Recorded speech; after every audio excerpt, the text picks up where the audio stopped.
is Nicole Whitney, News for the Soul, life-changing talk radio from the uplifting to the unexplained. And it's a great honor to have you on the show tonight. Welcome, Deepak Chopra. Thank you. You are listening to the News for the Soul radio network.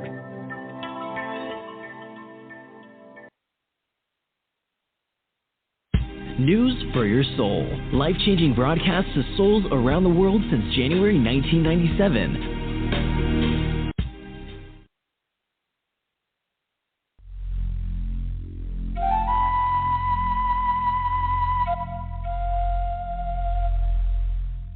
Hear all of our previously aired broadcasts of News for the Soul online at newsforthesoul.com. Now let's get back to the show.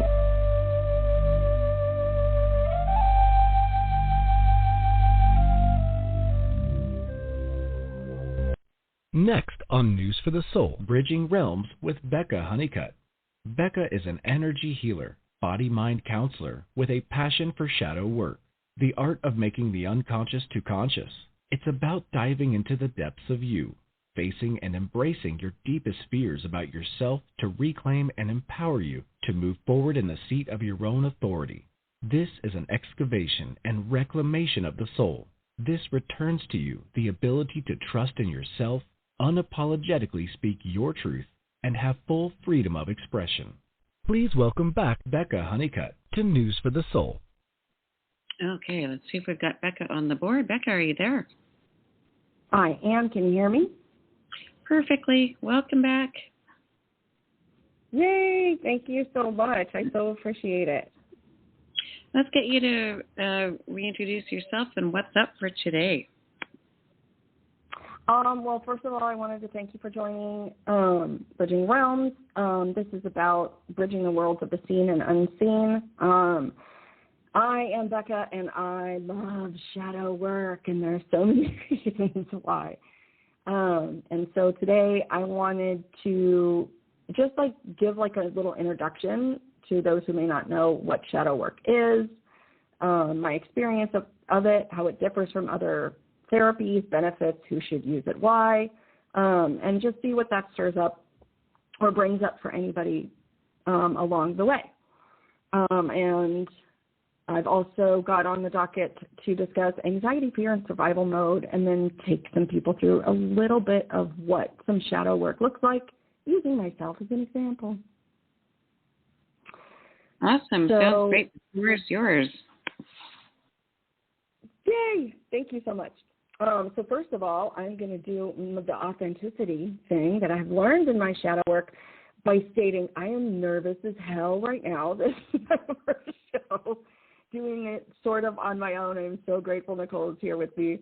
And I'm working through my nerve gremlins, and saying it out loud actually helps those release. So that is why I'm saying it out loud. So I use shadow work to help transform trauma and women who've been silenced, shut down, separated from their full, untamed, huge, authentic expression. And that also is me. And so this is why I'm so passionate about it, is because it's one of the things that has helped me so much out of my holes that I didn't think I would get out of. So what is shadow work? And I realize some of this we went over in the last stuff, but I just wanted to revisit it again. Shadow work is the art of making the subconscious conscious. And what that means is bringing a deeper awareness to the places where we either don't know we're hiding it from ourselves, or we do know we're hiding it from ourselves, but we're not admitting it.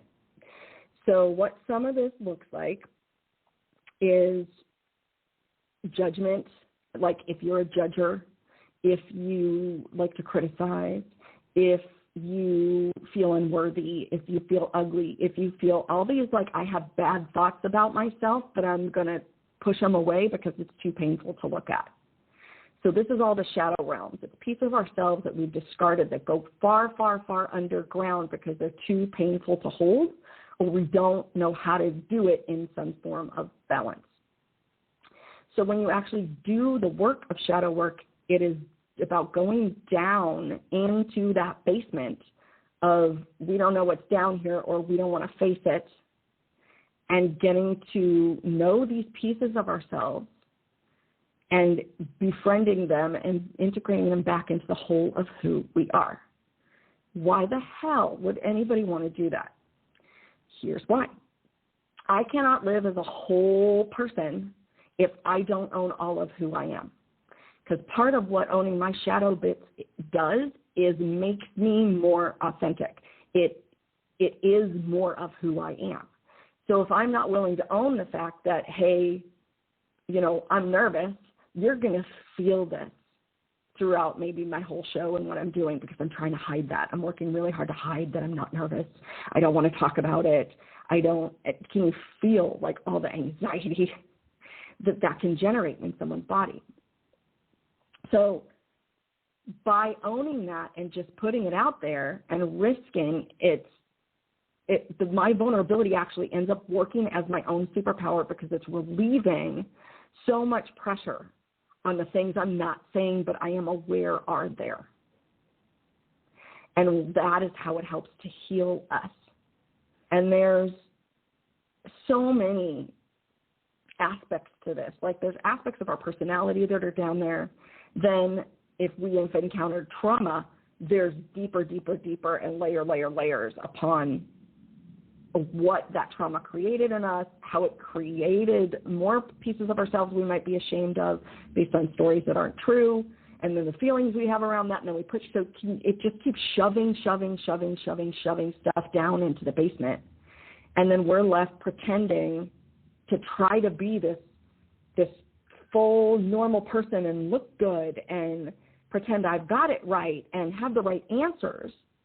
And now I'm in that kind of anxiety because I'm trying to get it right rather than be me, rather than just be honest. So this is a very healing way to take the pressure off some of this. Now, how this differs from other therapy or maybe some other modalities is the first thing about shadow work, and the reason I love it is because there's no bypassing, which basically means, like, I've been through some healings where everybody's only holding like the love and light aspect, and I don't have a problem with that. But it needs to have a balance. I can't heal the bits that scare me by loving and lighting it away. There's a piece of me that feels missed. There's a piece of my, I call it my dark goddess, that's down there that's going, my anger wants you to see me. And love and light is not going to see it. That kind of energy needs to be met and seen by its equal, and someone who knows how to hold that as equal. So if I'm in like repressed rage, and somebody who's like, we're going to love and light that away, I'm not being met. You're not seeing it. I feel missed, I feel unseen, I feel shut down again, and I feel dismissed. I want my anger to be met with, I see your rage and it is welcome here. I see your anger and it is welcome here. Tell me how you feel. So just breathe with me. I know I'm talking about triggering things here. And see what it feels like to feel that permission in your system with whatever it is that it might be for you or that might be coming up right now. And breathe. Like, just breathe.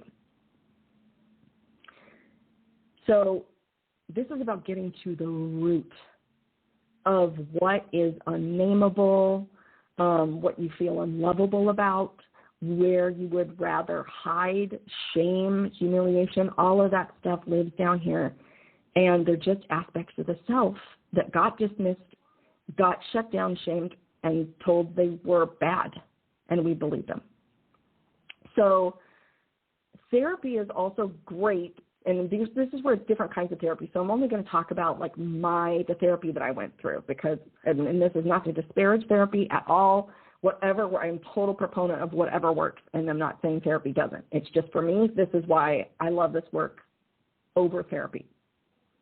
Was because therapy used my mind to analyze it. Like, I kept having to talk about the story and talk about the story and talk about the story. And they'd ask me how I feel. And I'd tell them how I feel, but not from a place of being able to actually connect with my feelings about it. because the mask I wear wouldn't let my shadow out, if you're asking my mind. And what I love about shadow work is it puts you in touch with the body, in touch with the emotion, so that you can actually feel it while you're talking about it, instead of talking about it and trying not to really get there. And it does it safely. So there's a lot of levels of safety you've got to go through before you can get to feeling these feelings, right? Because we're terrified of them. We shove them in the basement. We don't want to talk about it. Most of us don't even know some of it's down there. Why the hell would I want to, go down there and feel it in front of another person and show them that? Like, this is seriously vulnerable work. So because of that, it's working with the defense systems that are like protecting those emotions in the basement, right? So like my emotion of, or my feelings of abuse and terror interrupt my ability to connect in intimacy and like emotionally intimate connections, right? Trusting people. So I'm going to, in a therapy session, like I'll be talking about how I don't trust people, but how are you going to get me into trusting, like into feeling that, no, I don't want to trust you. Then that is, at least the stuff I've been in, wasn't designed to really take me in there. And my defenses around it would be like, fuck you, I'm not going there. You can't get me in there. You're trying to get me weak. You're trying to prey on me because this is what my abused body knows to be true. Even if you're trying to help me, it feels like you're trying to hurt me. That's what my defense is doing. It's designed to protect those emotions.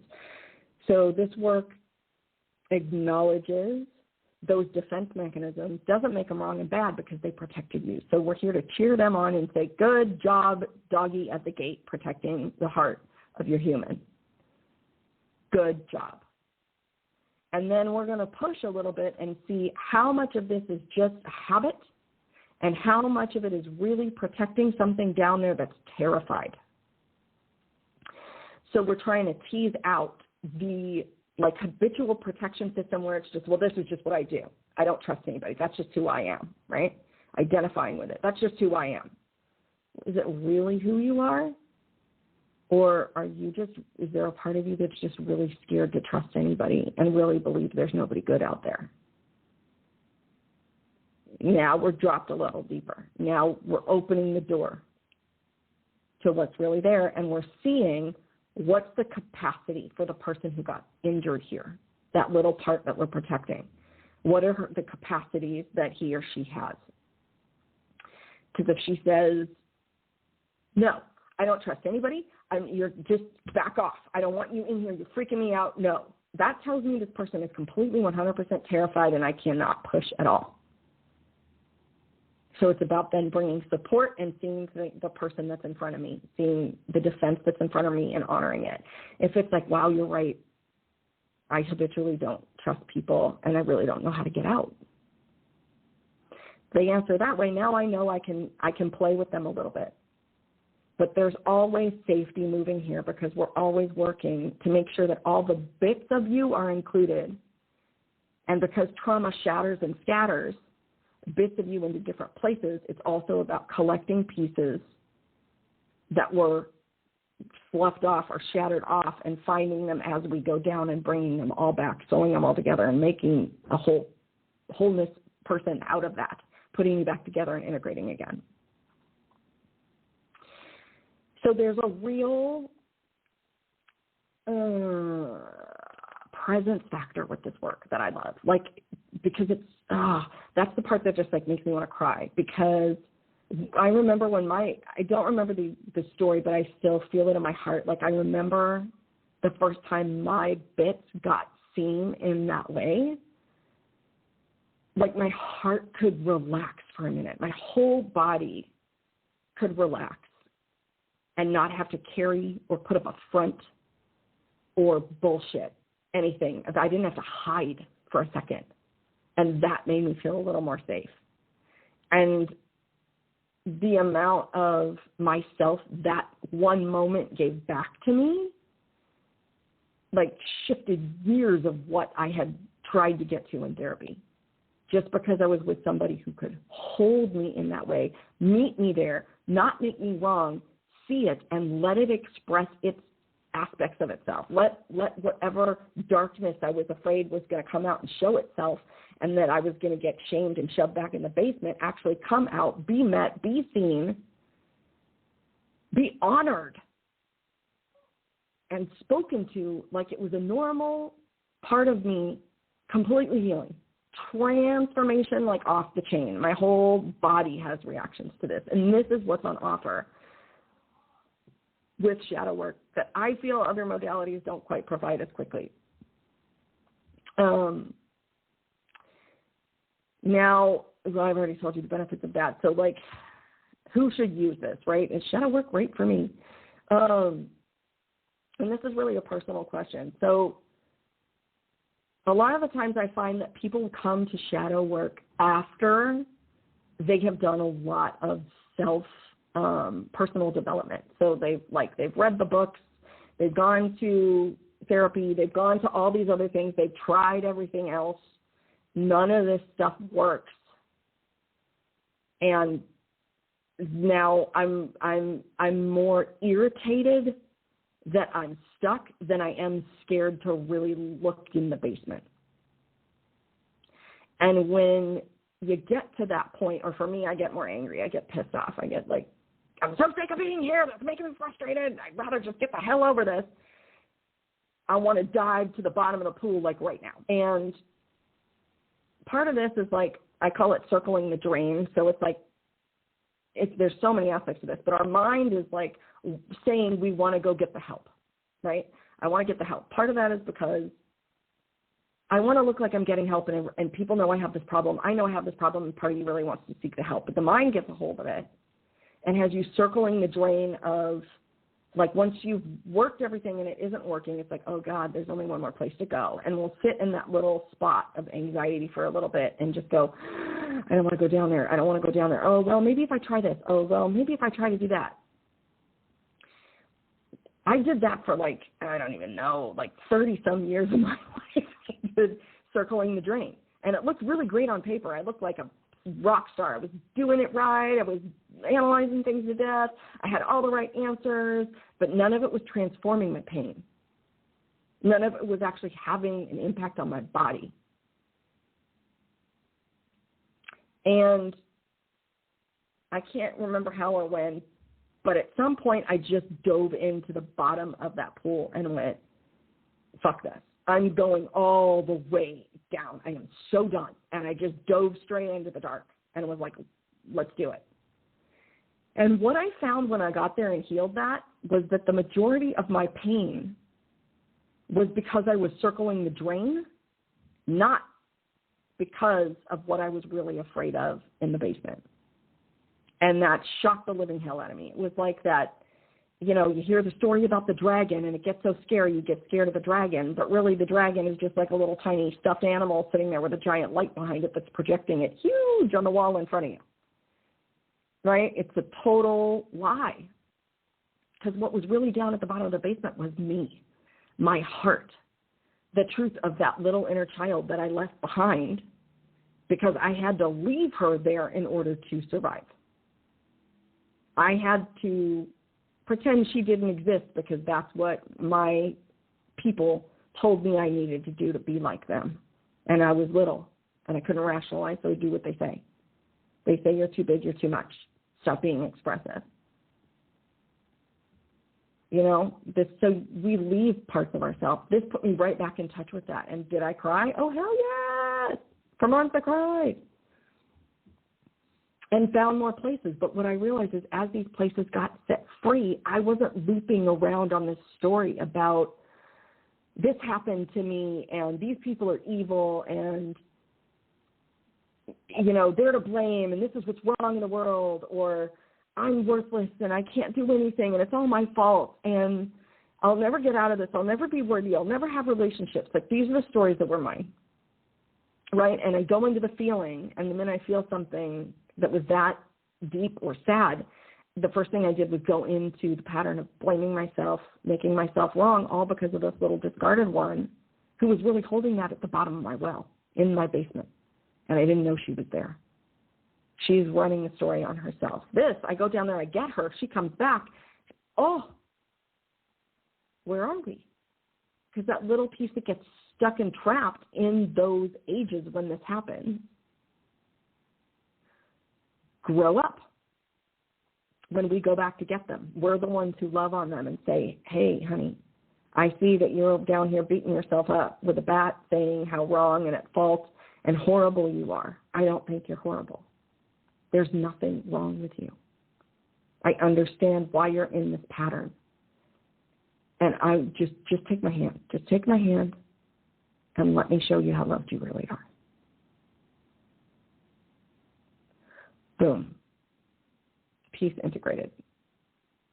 Right? There's healing that happens in that.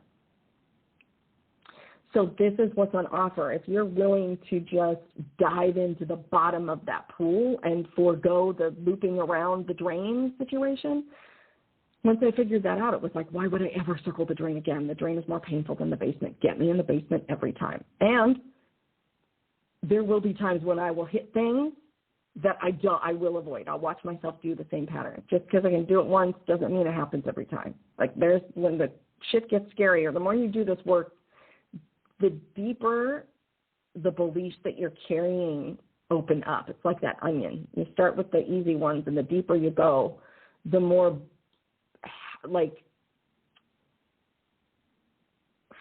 what is that? There's a word in my brain, couldn't find it, but the more deep the patterns get, deeply ingrained, that's the word, thank you.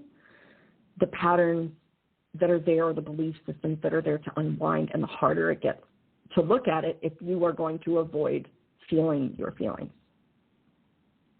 Right? So this brings me into anxiety, fear, and survival mode. Here's a little secret. Everyone experiences it. It's universal. We all go through this. And yet we all try to hide it, carry shame around it, think we're bad, wrong, something's wrong with us. We tell all these stories, right? And we're ashamed to speak about it. But the truth is, to speak about it really only creates connection. Because if you come up to me and go, oh, my God, I am in such anxiety today, let me tell you what's going on, and I'm just ashamed to even talk about this because, you know, I pride myself on looking like I've got it all together, but I can't breathe right now. I can't breathe. How many of us can relate to this? I'm willing to bet like 100% of people. And if somebody comes at me that way, I'm like, oh my God, I totally relate to this. I totally relate to you. I feel you. I'm here. You're not alone. Boom, connection. It allows us to be vulnerable and connect. Vulnerability connects people in safe places when you're using it with safe people. Use your discernment around some of this because not all people are safe, and I understand that as well. And when, like, the pain points we stay stuck in with this anxiety, when we hide it, we feel alone. We isolate. Then we have this pressure on us. We want to escape it. Well, I want to get out. I want out of anxiety, and I'll try anything to get out of it. I'm going to try to bypass it. Or I'm going to get cerebral, and I'm going to learn how to overcome it. And what happens? My anxiety just got worse because I'm not willing to see it. I'm not willing to be with it. I'm trying to run from it. I'm trying to get away. And as I'm trying to get away from what I'm feeling and not speak to it, more anxiety is building. And when we try to get it right, we're not being honest with ourselves. And the feeling, it's and that little child that wants to be cared for, seen and heard. And if we experience anxiety for too long, while we're trying to hide it and it builds, while we're trying to hide it and it builds, and the more lies we tell about how we're not feeling this, we add more pressure to it. And then that pressure on anxiety then becomes fear. And then the fear gets pressurized. And that becomes survival mode. And then if you stay in that too long, it starts to become PTSD. Nothing around me is safe. And I'm on constant high-strung, high anxiety. I can't breathe. It's hard. I used to have trouble crossing a street because I thought everybody was looking at me. I was on such high PTSD alert. Walking into any public space, all of that kind of stuff. And if I could have just admitted to myself, oh my God, I feel anxious. I'm afraid of being seen. I'm afraid people are looking at me when I cross the crosswalk. It doesn't mean I'm going to, the defended thing to do would be I'm just never going to go in a crosswalk again. I'm just going to drive everywhere I go. I'm going to stay in my car. I'm going to not talk to anybody. Can you feel the pressure that builds? The whole world starts to close in when I can't say, I feel anxious and I'm scared. And I'm sick of living in survival mode. I can't breathe. So, helpful tools to get out of this, which I've already pretty much named, I think. Number one, stop trying to get it right and be honest about what you're feeling. And if you're with people that you don't feel safe doing this, because this isn't like just, oh yeah, let me be honest with everybody, that's really easy, right? That's not what I mean. I'm not. This is not like bing, bang, bong, it's easy. This is a practice. These are practices that you can do, and they build on themselves. So the more you do it, the easier it becomes. So if you can't do this and you're not ready to do this when you're in front of people, do it to yourself. Say it. Be honest about what you're feeling to yourself, but say it somewhere out loud to you or under your breath. I'm feeling anxious right now. And then sense into your body and notice what shifts. See if it releases the pressure a little bit. So just being honest, I'll give you two, and then name it out loud, even if only to yourself. Then the other thing is let that feeling in and feel it. This is so antithetical to everything we learn, at least that I learned in therapy. I was not taught to feel these things. I was taught to overcome them. And again, I realize that's not all therapy. That's just my experience. But if I feel it, if I allow it, it's just an emotion. I'm telling you right now, anxiety is not going to kill you. I swear to you, hand to God, not going to kill you, because these are all the things that I was afraid of dying from. Like if I open these floodgates, I'm never coming back, right? That's a huge objection I hear to doing some of this work. It's not true. It will open a floodgate that you haven't had open in a lot of years. So it's going to feel like everything's going to hell in a handbasket. You may cry for days. You may cry for weeks. But it's not going to eat you whole. And this is also why you get help if you feel like it's not safe to go there on your own. But again, the anxiety is pressurized because we spend more energy trying to escape it rather than feel it. And if I feel it, it lets it out. It moves all the way through my body. These are just feelings that got stuck in our system, and they got stuck because we refused to feel them. Remember when you were little and you would like run around and do all this stuff and fall down and scrape your knee and you're like, ah! And then, Johnny was going to the park and you're like, wait, I'm going. I want to go. You're over it. Why? Did you sit there and analyze it to death? No, you're 5. You felt the feeling and it moved on. When we don't feel these feelings, they get stuck in our system, and they're stuck at the age that we shut them down. Don't shut them down. Feel them. Next tool is stop trying to figure it out. So this is another way that we avoid dropping into feeling, and one way we run away from ourselves is I got to figure it out. And I am I've been a big figure it outer most of my life. Because when I'm not allowed to feel and have my own feelings the way I want it, where else are we left to go? We're going to the brain. We're going to go get it right. We're going to analyze it. We're going to figure out how it works. We're going to learn how the wheels of the clock work And if I shift this wheel with that wheel, what changes? And it becomes more of a science project than actually dropping in to our emotions and into the body. Don't figure it out. And then here's my favorite little thing that you're going to want to smack me for. When you feel it, you can heal it. I always want to hit people when they say that. And it's totally cliche, but it's totally true. The minute we feel it, we'll heal it. The biggest one that has been a huge help, and I learned this in energy school, we spent a lot of time cultivating this, was practicing creating an observer or a witnessing self. Some of you may know what that is. For those of you who don't know what this is, excuse me, it's about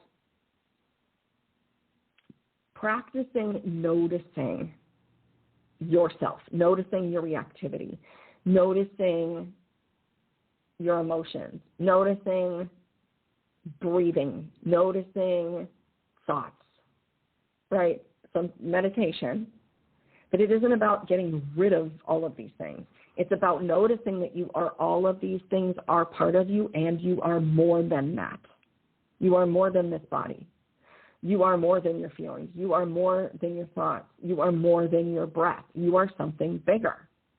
You are spirit who's having fun on earth in a body. That's who you are. And when you create and work on creating an observer witnessing self, it expands your awareness and it expands your perspective because you can zoom out. So now you're not looking at it going, oh God, I'm the problem, and this is horrible, and how am I going to get out? How am I going to get it out? Okay, let me figure this out. Brain, help me figure this out. Well, if I do this, then I do, right? No. I'm identified with the problem from that space, and I'm trying to claw my way out. Observer self is, sorry, I've got some construction things happening here that weren't slated today, so my apologies for that. Observer self is, I see myself doing this. I see myself having this reactivity and blaming myself. Let me have compassion for her. I see her really struggling. I wonder what she's feeling. I imagine she's feeling really scared. And then let me just breathe into, she's feeling scared, right? And it sounds disassociative, but it is maybe a little bit, but just to give you perspective on yourself so you could have a new experience. That new experience of, now I can have compassion for myself instead of having anxiety and trying to claw my way out because I'm this horrible person. It's, I have compassion for this part of me that feels like she's at fault and no one ever told her that she's just loved.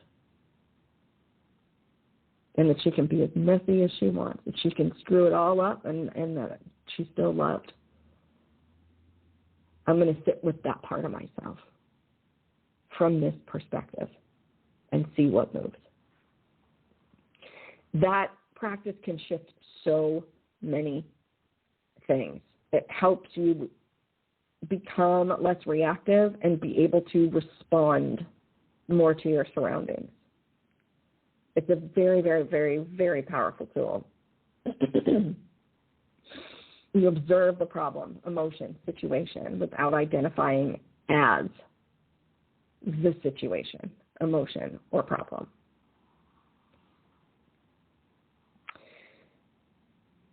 So let's talk about the shadow self and the mask.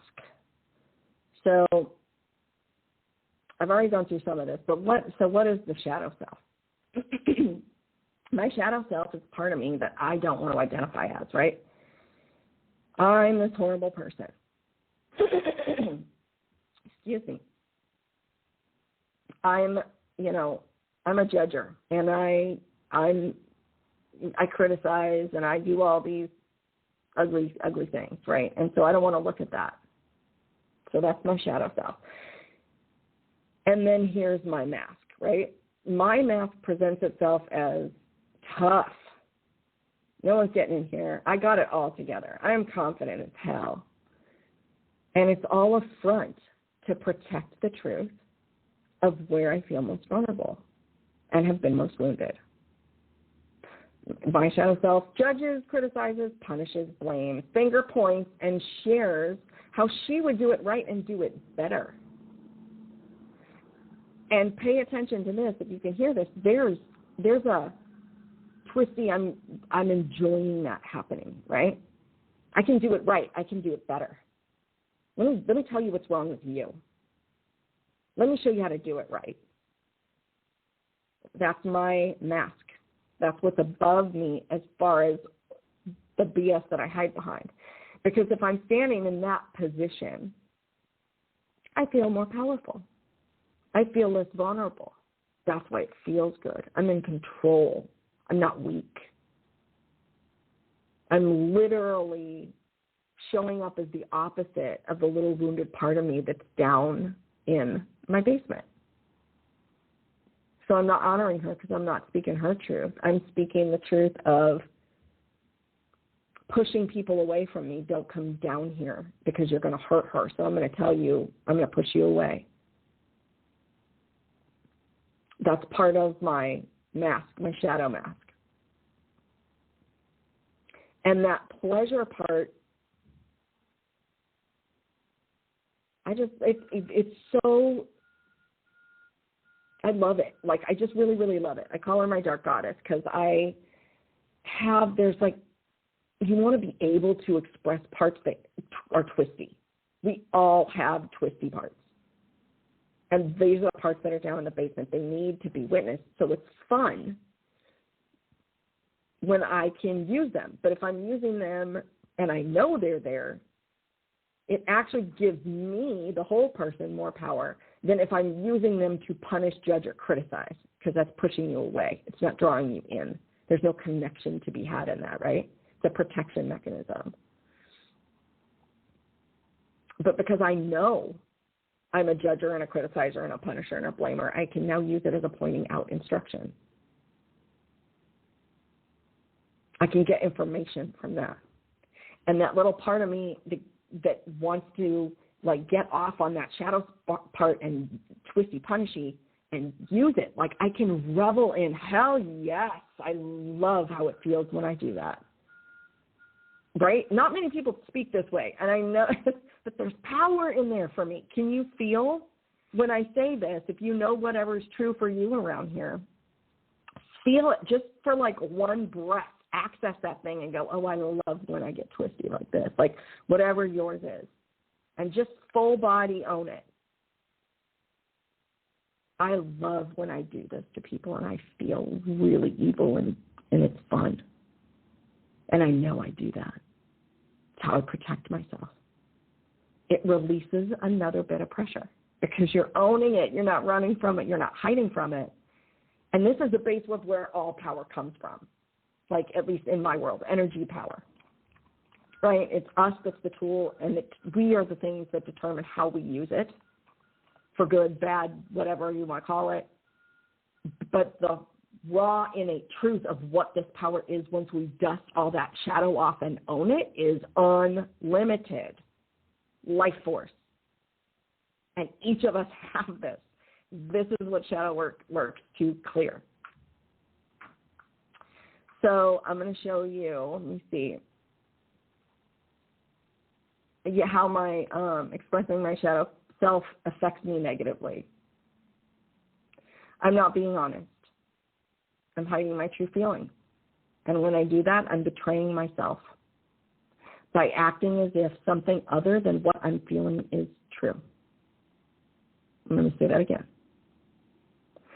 I am betraying myself by acting as if something other than what I'm really feeling is true. When I do that acting, then I get approval and kudos for that shadow mask self, and my authentic self feels even more invalidated because my shadow mask is what got approval. not my authentic me, because I didn't let her out.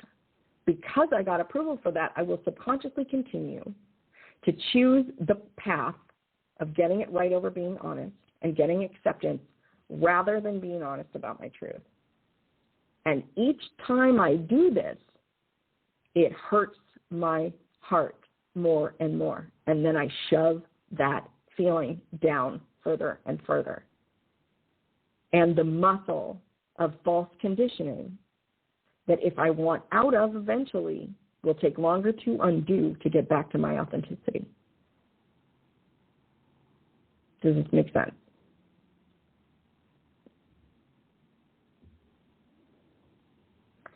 So, and now let's talk about how my mask helps me.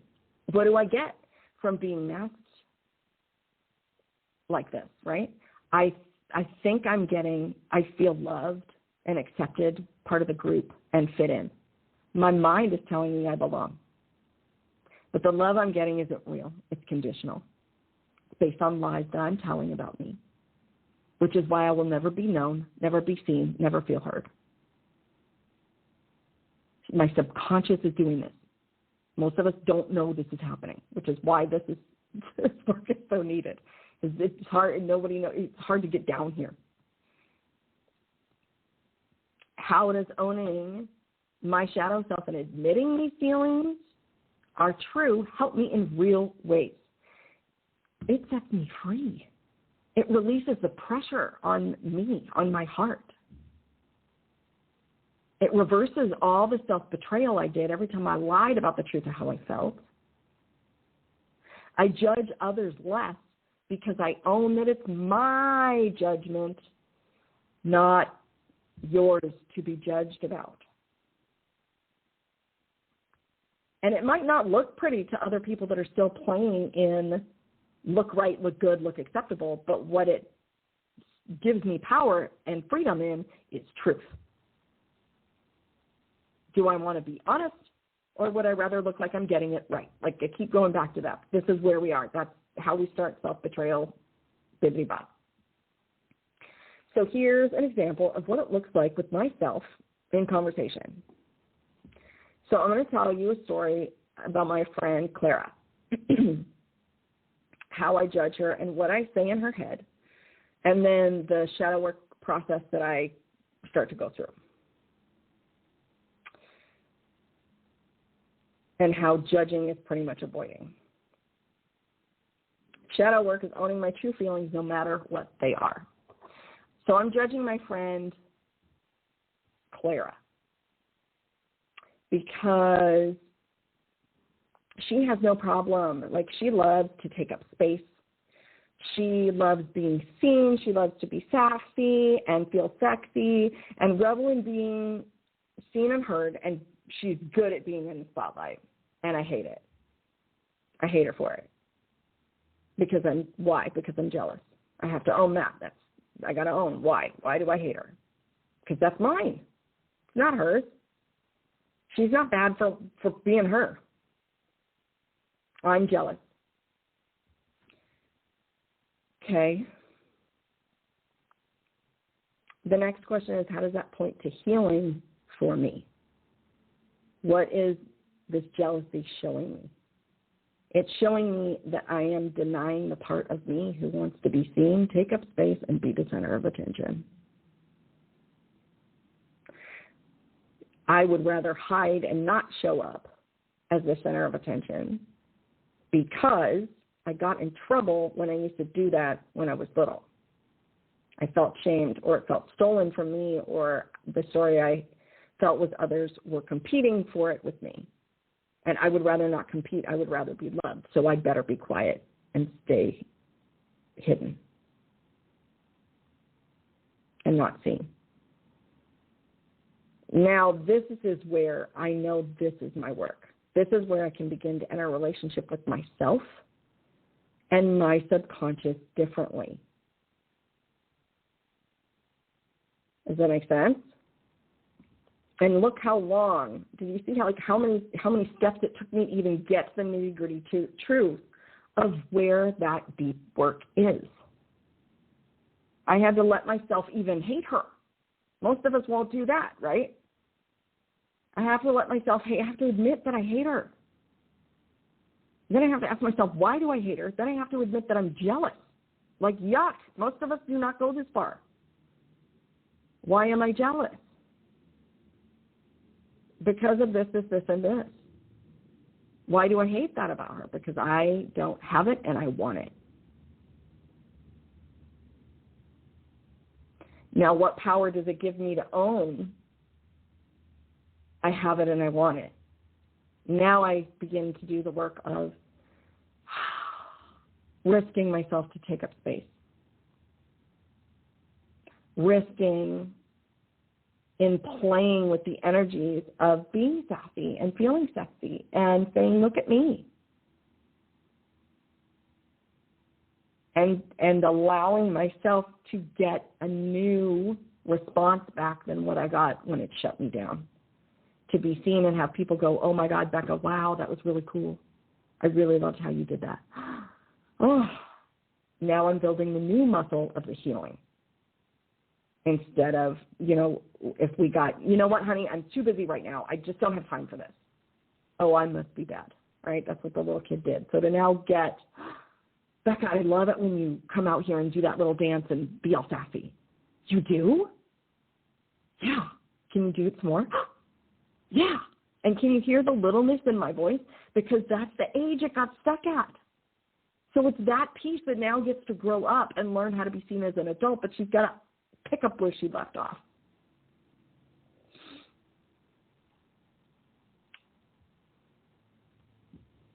So shadow work is about compassion, permission, taking the time the body and the mind need to process and unwind all of this. It is not a race to get through this. There's no doing it right in here. Otherwise, we're back in the mind. It's about being truly present with your deep feelings and emotions, which we judge as our ugly part, the parts of ourselves we would rather not admit we have, getting to know them and building a relationship with ourselves, reintegrating all these parts of ourselves.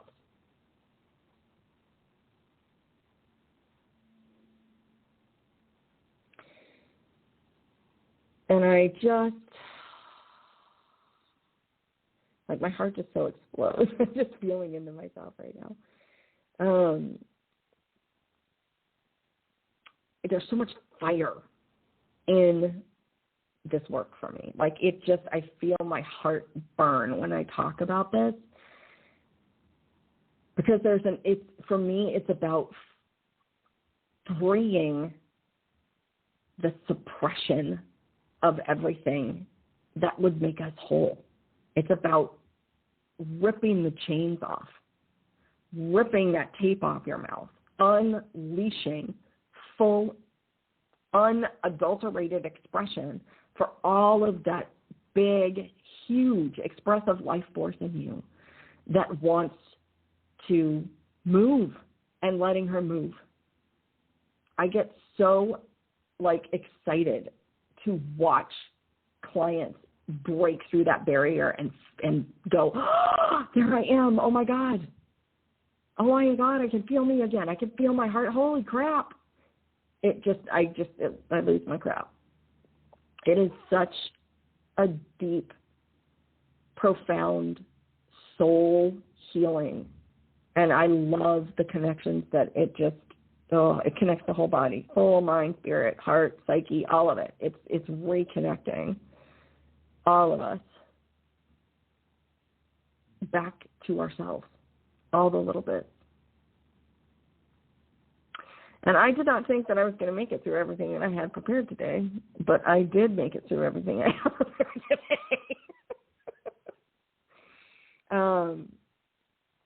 So I don't have anything else. Unless, Nicole, if you have any questions or... Well, you are 4 minutes to the top, so it is time for a wrap-up and shameless self-promotion anyways. Oh, good. Yay. Okay, I did it right. All right. Got it. See? Did it right. There I am. Thank you, Miss Nicole. All right. That is fine. So I'm Becca, and this has been Bridging Realms. And if you love this and you want to know more about your shadow side, there is a free quiz on my website about protection patterns that you may find interesting. So if you're interested in that or knowing more about the work I do, feel free to find information on that website at www.bridging-realms.com.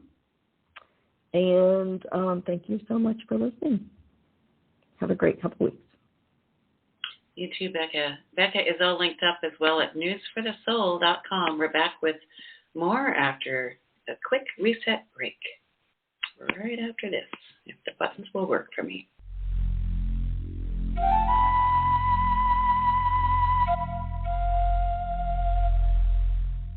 Hear all of our previously aired broadcasts of News for the Soul online at newsforthesoul.com. Now let's get back to the show.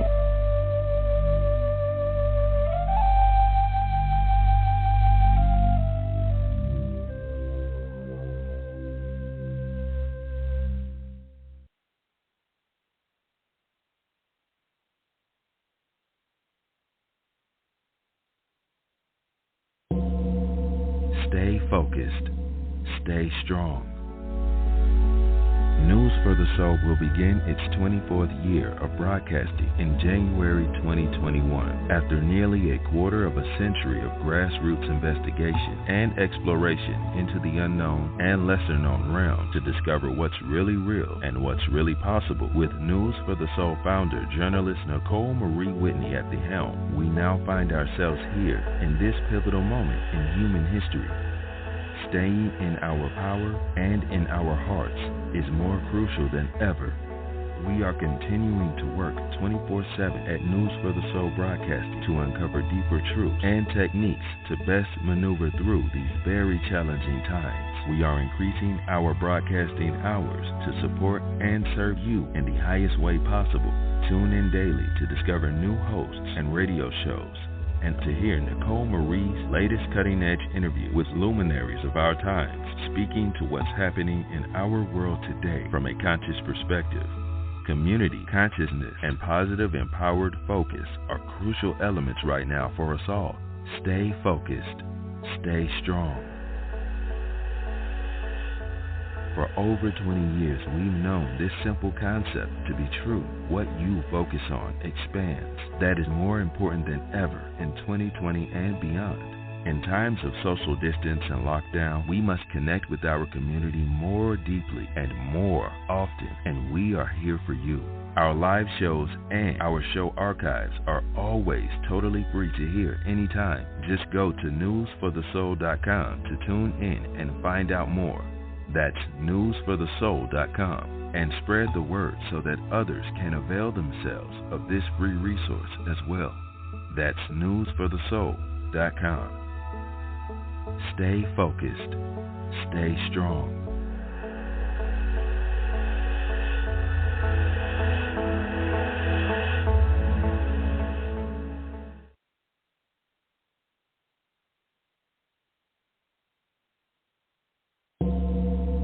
Stay focused. Stay strong. News for the Soul will begin its 24th year of broadcasting in January 2021. After nearly a quarter of a century of grassroots investigation and exploration into the unknown and lesser-known realm to discover what's really real and what's really possible, with News for the Soul founder, journalist Nicole Marie Whitney at the helm, we now find ourselves here in this pivotal moment in human history. Staying in our power and in our hearts is more crucial than ever. We are continuing to work 24/7 at News for the Soul Broadcasting to uncover deeper truths and techniques to best maneuver through these very challenging times. We are increasing our broadcasting hours to support and serve you in the highest way possible. Tune in daily to discover new hosts and radio shows, and to hear Nicole Marie's latest cutting-edge interview with luminaries of our times, speaking to what's happening in our world today from a conscious perspective. Community, consciousness, and positive, empowered focus are crucial elements right now for us all. Stay focused. Stay strong.